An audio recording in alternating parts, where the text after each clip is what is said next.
Hello, my name is David Williams, and I'm the Associate Director of the Chronic Pain and Fatigue Research Center at the University of Michigan. The first thing you need to know is that unlike a bone which can be fixed, or a tooth that can be pulled, or a germ that can be killed, pain is a perception. And we don't necessarily have the right tools to treat a perception.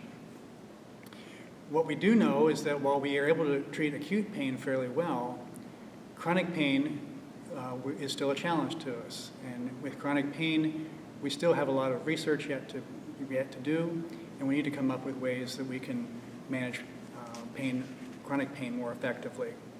Historically, we've taken a biomedical approach, and we focused on the sensory system. However, a perception is based in part on sensory information, nociceptive information, but it's also composed of affect, cognition, and memory. So unless we treat these areas, we're going to be missing 2/3 of the problem if we only focus on the sensory system.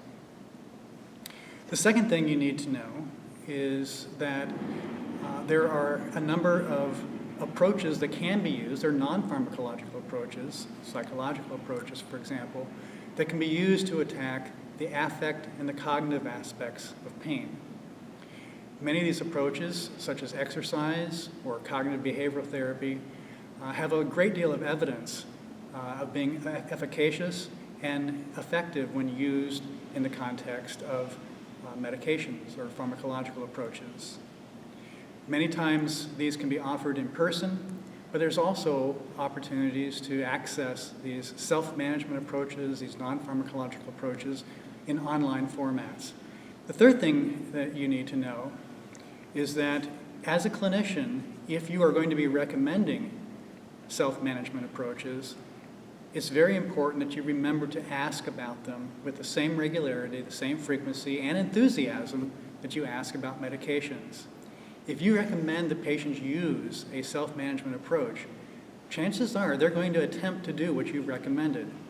It takes some effort on their part to exercise, for example, or try to use behavioral sleep hygiene approaches. And when they come back in for their follow-up appointment, if all you ask about are the medications, then they're going to learn very quickly what's important to you. And they will learn very quickly that what they are doing may not matter as much as what the medication is doing. This is not the right message. Obviously, you want to engage with the patient. You want the patient to be an active participant in the long-term management of chronic pain.